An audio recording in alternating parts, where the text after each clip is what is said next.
À 6h46, c'est l'heure d'Europe 1 vous répond, Maxime Switek. Oui, la Foire de Paris a ouvert ses portes cette semaine. C'est la 111e édition en partenariat avec Europe 1 jusqu'au dimanche 10 mai.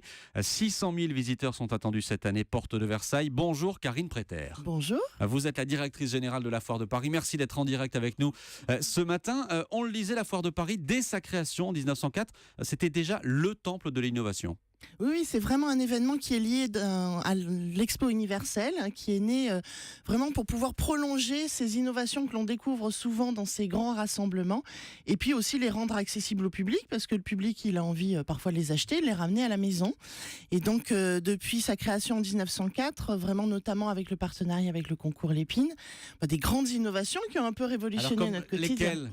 Alors, par exemple, le premier stylo à billes, 1919. J'en ai un à la main.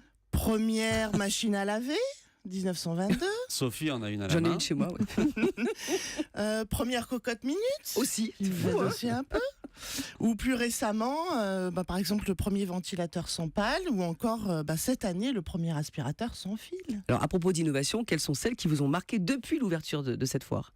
Aujourd'hui, enfin c'est la foire de cette ce année. mercredi. Oui. Voilà. Qu'est-ce qu'on trouve cette année ? Alors cette année, il y a plusieurs innovations qui m'ont marqué. Il y a des tendances que je trouve intéressantes autour de tout ce qui apporte de vraies solutions aux problématiques de la vie quotidienne.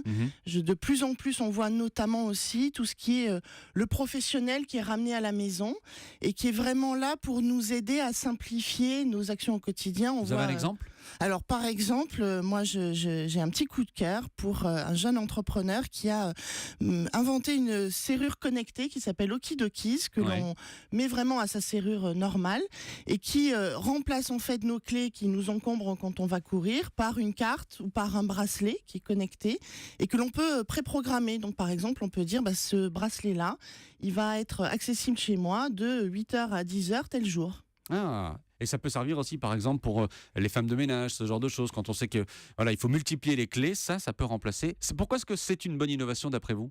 Parce qu'elle est vraiment ancrée dans le quotidien, parce qu'elle répond à des besoins que l'on voit aujourd'hui quand on vit tout simplement. Parce que moi je vais courir, donc c'est une problématique que je vois.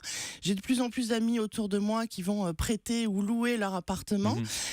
Du coup, on a toujours peur un peu de faire une copie de ces clés à des gens que l'on connaît pas. Là, on peut avoir des bracelets qui vont être valables sur une période vraiment très définie. Alors on connaît le concours Lépine qui récompense une innovation, une invention originale. On connaît moins le Grand Prix de l'innovation de la Foire de Paris. Qu'est-ce que c'est ? Alors le Grand Prix d'innovation de la Foire de Paris, c'est vraiment l'opportunité donnée à des marques de présenter des produits qui sont innovants et qui vont ou qui sont sortis dans l'année. Donc on n'est pas sur l'invention qui devra être industrialisée dans plusieurs années, on est vraiment sur l'innovation du moment que du coup le public peut ramener à la maison et notamment sur tout ce qui est domaine de l'électroménager. Et cette année on en fête la 10e édition et à cette occasion notamment on a créé le prix IB des jeunes entrepreneurs pour vraiment donner un tremplin à ces innovations auprès des startups. Alors on a une question en direct à l'instant sur Twitter, question de Dominique Mesgoué avec le hashtag E1 matin. Peut-on voir sur internet le catalogue des objets présentés à la Foire de Paris ? Alors, on peut voir en effet pas mal de produits qui sont présentés. On a la liste de tous les exposants qui sont présents.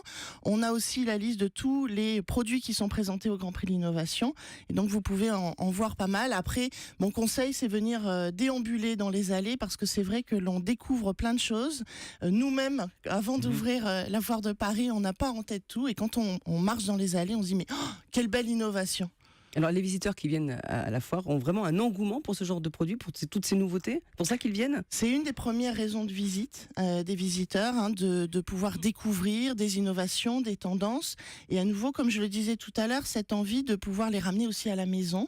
Donc, c'est vraiment être ancré dans son époque, son année, et se dire, il faut pas que je loupe cette innovation-là. Mais ça veut dire qu'on vient à la Foire de Paris pour acheter. Est-ce que vous avez une idée de la dépense moyenne des visiteurs ? Oui, c'est à peu près 8 visiteurs sur 10 qui achètent en moyenne 434 €. C'est ça, beaucoup. c'est le chiffre de l'année dernière.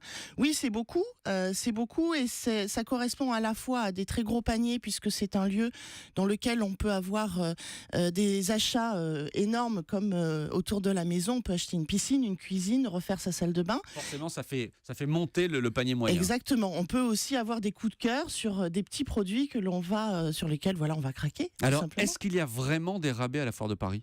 Oui, il y en a.